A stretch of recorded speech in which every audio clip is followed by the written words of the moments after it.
Hello and welcome everyone. दोस्तों, आपने इंसान को ईश्वर से आशीर्वाद, रहम, सफलता, समृद्धि ये सब तो मांगते हुए कई बार सुना होगा। लेकिन क्या कभी आपने ऐसे इंसान के बारे में पढ़ा या सुना है जो ईश्वर से संघर्ष, सजा या यातना मांगता हो? मेटाफिजिकल पॉइंट के अलावा ऐसा और कौन हो सकता है जो ईश्वर से इस तरह की चीजें मांगे? तो आज हम पढ़ने जा रहे हैं जॉन डन की एक सोनेट जो उनकी 19 रिलीजियस या हॉली सोनेट्स का हिस्सा थी, और sonnet number 14 batter my heart. आज हम जो बाकी पीछे हमने वीडियोस बनाए उससे थोड़ा ऑर्डर रिवर्स करते हैं। यूजुअली हम पोएट के बारे में पहले बात करते हैं, फिर टेक्स्ट पढ़ते हैं, फिर पोएटिक डिवाइसेस की बात करते हैं। आज हम सबसे पहले सीधा टेक्स्ट को पढ़ेंगे, क्योंकि ये टेक्स्ट है ही ऐसा जो अपने आप में बहुत एंटरटेनिंग भी है और वाकई में एनलाइटनिंग भी है। और उसके बाद हम पोएट की भी थोड़ी बहुत बातें करेंगे। तो एक बहुत छोटा सा वीडियो होने वाला है क्योंकि एक छोटी सी सोनेट है। तो चलो शुरू करते हैं। देखो, पोएट कितना स्ट्रॉन्ग और इंपेरेटिव सेंटेंस के साथ इस सोनेट की शुरुआत करता है। कहता है, ओ 3% गॉड, हे त्रिदेव। त्रिदेव मतलब जिस तरह हिंदू मिथोलॉजी में त्रिदेव ब्रह्मा विष्णु महेश की कल्पना की जाती है, उसी तरह क्रिश्चियनिटी में भी त्रिदेव की कल्पना है। यानी एक तो गॉड खुद, एक गॉड का बेटा यानी जीसस क्राइस्ट, और एक होली स्पिरिट। इन तीन रूपों को क्रिश्चियनिटी मानती है। उसी 3% गॉड की बात हो रही है। तो वो उसे कहते हैं कि हे त्रिदेव, बैटर माई हार्ट, मेरे दिल को तुम मारो, पीटो, इस पर अटैक करो। बैटर का मतलब है हिट या अटैक, कि तुम अटैक करो मेरे दिल पे। किस लिए, आगे बताते हैं। फॉर यू, खुद के लिए, तुम्हारे लिए तुम मेरे दिल पर अटैक करो। इसका मतलब है कि मेरा जो हार्ट है ना, इसके अंदर मैं तुम्हें पूरी तरह से देख नहीं पा रहा हूं। इसके अंदर कुछ और आ गया है। मेरा हार्ट करप्ट हो गया है, मेरी सोल करप्ट हो गई है। तो और मैं तुम्हें पूजना चाहता हूं। इसलिए तुम एक काम करो, मेरे दिल पर अटैक करो, फोर्सफुली मेरे दिल को कैप्चर कर लो, ताकि मैं तुम्हें पूज सकूं, ताकि मैं तुम्हें मान सकूं, तुम्हारी तरफ समर्पित हो सकूं। और वो ऐसा करने के लिए जिस तरह तुम जो करना चाहो सो करो, जैसे कि नॉक करो, ब्रीद करो, शाइन करो, सीक टू मेंड। मेंड का मतलब है रिपेयर, यानी मेरे दिल में जो खराबी आ गई है उसको रिपेयर करने के लिए तुम चाहो तो उसे नॉक करो, ब्रीद करो, शाइन करो, सीक करो। मतलब नॉक का मतलब क्या होता है? हल्के हल्के से मारना, हल्के हल्के से खटखटाना। ब्रीद का मतलब वैसे तो होता है सांस लेना, लेकिन यहां इसका मतलब है से सॉफ्टली, किसी के कान में हल्के से कुछ कहना, है ना, उसको भी ब्रीद कहते हैं, चुपके से कहना। तुम चाहो तो धीरे धीरे खटखटाओ, धीरे धीरे मारो उसे। तुम चाहो तो धीरे धीरे तुम मुझे समझाओ। तुम चाहो तो उसे पॉलिश करो। कोई चीज रफ हो जाती है, खराब हो जाती है, तो हम कई बार पॉलिश करके भी काम चला देते हैं। यानी अगर हो सके तो शुरू शुरू में तुम आसान तरीकों से मुझे ठीक करो। सीक टू मेंड यानी try to mend, try to repair. यानी मेरे दिल में खराबी आ गई है, मैं तुम्हें ठीक तरह से तुम्हारी सेवा नहीं कर पा रहा हूं। तो तुम नॉक, ब्रीथ, शाइन और सीक करके कैसे करके तुम मेरे दिल को ठीक करो, ताकि मैं तुम्हें मान सकूं। दैट, ताकि आई मे राइज, ताकि मैं उठूं, एंड स्टैंड, खड़ा हो सकूं। उठकर खड़े होने का मतलब है कि पूरी तरह से रिलीजियस फेथ रखना।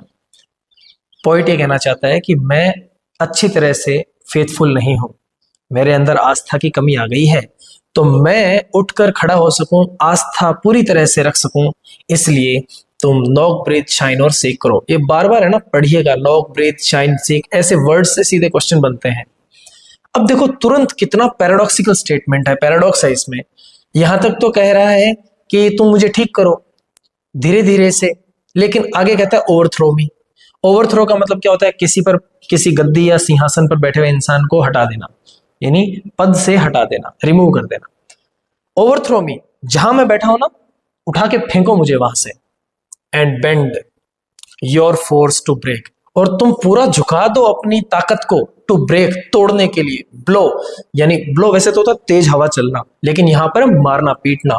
तुम तोड़ो, तुम पीटो, तुम जला डालो, एंड मेक मी न्यू, और मुझे नया बना दो हे ईश्वर, ताकि मैं तुम्हें मान सकूं, तुम्हारे प्रति समर्पण भाव रख सकूं। इसलिए तुम चाहो तो मुझे तोड़ डालो, मुझे मार डालो, मुझे जला डालो, लेकिन मुझे नया बना दो।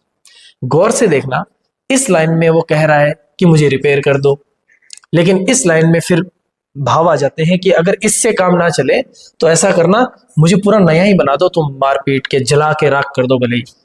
वो लिटरली नहीं कहना चाहता, वो ये कहना चाहता है कि मेरी आत्मा जो है वो करप्ट हो चुकी है, तो तुम भले उसे ब्रेक करो, ब्लो करो या बर्न करो, लेकिन जैसे तैसे करके उसको नया बना दो। आई, मैं, लाइक, देखो सिमिली, आई लाइक एंड यूसर्प्ड, इसको यूसर्प्ड पढ़ा जाता है, यूसर्प्ड टाउन टू अनदर ड्यू।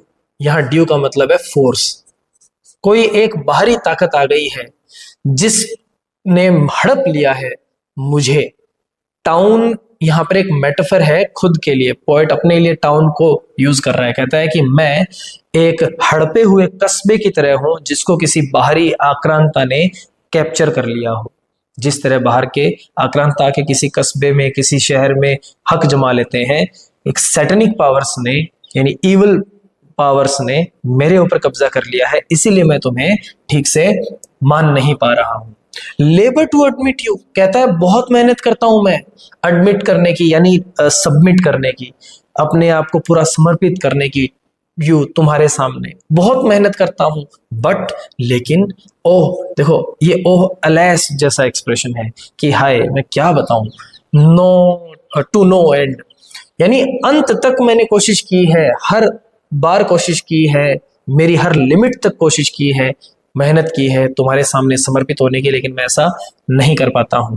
मेरी रीजन, मेरी तर्क शक्ति, एबिलिटी टू थिंक, मेरी सोचने की शक्ति है ना, मेरी रीजन जो, देखो एक बार कॉमा से कॉमा के बीच में छोड़ के पढ़ो, रीजन मी शुड डिफेंड, और इसको ऐसे पढ़ो, रीजन शुड डिफेंड मी, मेरी तर्क शक्ति को मुझे बचाना चाहिए इस इविल ताकतों से, इन बुरी ताकतों से, इन बुरे ख्यालों से, इस करप्शन से मुझे मेरी तर्क शक्ति को बचाना चाहिए ना। जो तर्क शक्ति क्या है, योर वॉइस रॉय इन मी, ये तर्क शक्ति तुम्हारी दी हुई है, तुम्हारा प्रतिनिधित्व करती है। वॉइस रॉय कौन होते थे? जो इंग्लैंड में बैठे राजा का यहाँ प्रतिनिधित्व करते थे, हिंदी में कहें तो सूबेदार। मेरी तर्क शक्ति तुम्हारी सूबेदार है मेरे अंदर, जो जिसे मुझे डिफेंड करना चाहिए इविल फोर्सेस से, लेकिन वो नहीं कर पा रही है। बट लेकिन रीजन इज कैप्टिव्ड, कैप्टिव्ड का मतलब है कैप्चर्ड, मेरी तर्क शक्ति को कैद कर लिया गया है। एंड प्रूव्स वीक, और ये बहुत कमजोर साबित हो रही है। अनट्रू, बहुत झूठी साबित हो रही है, गलत साबित हो रही है, मतलब मेरी तर्क शक्ति भी मेरा साथ नहीं दे रही कि मैं तुम्हारी तरफ आगे बढ़ सकूं। अब देखो यहां एक चेंज ऑफ टोन है जिसको कहा जाता है वोल्टा। ये कई बार पूछता है कि वोल्टा किस लाइन में है, तो वोल्टा इस 9th लाइन में है। ऑक्टेव ऊपर हो गया, अब 6 लाइन का सेस्टेट बचा है। वोल्टा मतलब चेंज ऑफ टोन। यहां पर ऊपर तक था crisis, the poet is talking about his religious crisis, यानी क्राइसिस ऑफ फेथ, जो आस्था है उसकी ईश्वर में वो पूरी टूट चुकी है, खत्म हो चुकी है, उसकी बात की। अब वो चाहता क्या है, उसका रेजोल्यूशन क्या है, उसकी बात करता है। Yet dearly I love you, सीधा स्टेटमेंट है कि मैं तुमसे बहुत प्रेम करता हूं। एंड वुड बी लव्ड फेन, फेन का मतलब है विलिंगली, फेन का मतलब विलिंगली, अपनी इच्छा से। विद प्लेजर, कहता है कि मैं तुमसे बहुत प्रेम करता हूं, और वुड बी लव्ड, और मैं चाहूंगा कि मुझसे भी प्रेम करो तुम, विलिंगली, विद प्लेजर, यानी तुम मुझसे प्रेम करो, मैं ये भी चाहता हूं, यानी तुम और मैं एक हो जाए, मैं चाहता हूं। हे ईश्वर, अपने अंदर मुझे संभालो। बट लेकिन एम बिट्राउथ्ड, बिट्राउथ्ड का मतलब होता है एंगेज, सगाई हो जाना। देखो कितना शानदार सिंबल है कि मेरी, ऐसा लगता है सगाई हो गई है, अनटू यानी साथ में, योर एनिमी। बाइबल में गॉड का दुश्मन कौन है? सैटन। ये कहते हैं ऐसा लगता है मुझे कि मेरी सगाई हो गई है शैतान से, अब तुम उस सगाई को तोड़ो। डिवोर्स में, डिवोर्स तो मैरिज के बाद होता है, नहीं, डिवोर्स का मतलब अलग होना होता है, सगाई तोड़ना या फिर शादी तोड़ना। तो कहता है कि मेरी ऐसा लगता है कि एक बंधन सा बन गया है, मैं शैतान के ताकतों से घिर गया हूं, अब मुझे उस शैतान की ताकतों से मुक्त करो। अनटाई, खोल दो, ब्रेक, तोड़ दो दैट नॉट, उस गांठ को, अगेन, फिर से। देखो अगेन, यानी ये बताना चाहते हैं कि इंसान कई बार ईश्वर की भक्ति करते करते मोह माया में फंस जाता है। ईश्वर उसको हर बार उस मोह माया से दूर ले जाने की कोशिश करता है, कई बार। ये अगेन ये बताता है कि इससे पहले भी जो स्पीकर है इस सोनेट का, वो कहता है मैं पहले भी ऐसे फंस गया था, तुमने मुझे निकाला था, तो तुम अब फिर से निकालो। टेक मी टू यू, मुझे अपने पास ले जाओ। इम्प्रिजन मी, मुझे कैद कर लो। फॉर आई, क्योंकि मैं। एक्सेप्ट का मतलब है अनलेस, जब तक नहीं। यू इंथ्रॉल मी, इंथ्रॉल का मतलब होता है अट्रैक्ट करना, यानी एक तरह से किसी को इंचेंट करना, मंत्र मुग्ध कर देना। जब तक तुम मुझे इंथ्रैल नहीं करोगे, ये नॉट कहां से आया, क्योंकि अनलेस नेगेटिव होता है, एक्सेप्ट का मतलब अनलेस है। जब तक तुम मुझे पूरा मोहित नहीं कर दोगे, नेवर शैल बी फ्री, मैं तब तक कभी आजाद नहीं हो पाऊंगा। नोर, और ना ही, एवर चेस्ट, जब तक तुम मुझे चेस्ट यानी प्योरीफाई नहीं कर दोगे, तुम मुझे पवित्र नहीं बना दोगे। एक्सेप्ट यू रेविश मी, और जब तक तुम मुझे रेविश, रेविश का वैसे तो देखो लिटरल में नहीं होता रेप कर देना, लेकिन ये इतना स्ट्रॉन्ग वर्ड इसलिए यूज किया है क्योंकि वो चाहते हैं कि तुम मुझे फोर्सफुली कैप्चर करो। रेविश करने का मतलब है फोर्सफुली इफेक्ट करना। तुम मुझे बहुत ही ताकत से इस तरह से प्रभावित करो कि मैं पूरा का पूरा फ्री हो जाऊं, आजाद हो जाऊं सैटनिक पावर से, इवल फोर्सेस से, और मैं पूरा का पूरा समर्पित भाव से तुम्हारी सेवा कर सकूं, तुम्हारी आराधना कर सकूं। देखो ये बहुत ही रिलीजियस पोएम है। अब हमें ये समझना है कि इस तरह की बातें कौन करता है और कब करता है। अब हम चलते हैं जॉन डन की थोड़ी सी लाइफ की ओर। देखिए, जॉन डन का बर्थ हुआ था 1572, डेथ 1631 में। 1572 जिस साल महाराणा प्रताप का राज्याभिषेक हुआ था। चीजें जोड़ के पढ़ने से याद रह जाती है कई बार। अच्छा, जॉन डन की लाइफ है ना बहुत ही स्ट्रगल वाली रही। हालांकि ये हाईली एजुकेटेड थे, ऑक्सफोर्ड, कैम्ब्रिज, लिंकन्स इन जैसे प्रेस्टिजियस इंस्टीट्यूट्स में इनकी पढ़ाई हुई थी। बाद में ये अपने एक नाम है एगर्टन करके, उनके यहाँ सेक्रेटरी का काम करने लगे। उनकी बेटी से शादी की जो 16 साल की थी, और इनकी एज उस टाइम लगभग 30 साल के आसपास थी, 29-30 के आसपास। तो एक एज डिफरेंस की वजह से भी, और जो रिलीजियस बिलीफ्स थे दोनों के वो अलग थे, जिस वजह से बहुत ज्यादा इनको प्रोटेस्ट झेलना पड़ा। लाइफ इनकी स्ट्रगल में बीतती गई। कहते हैं कि इनकी पत्नी जो थी एने मूर,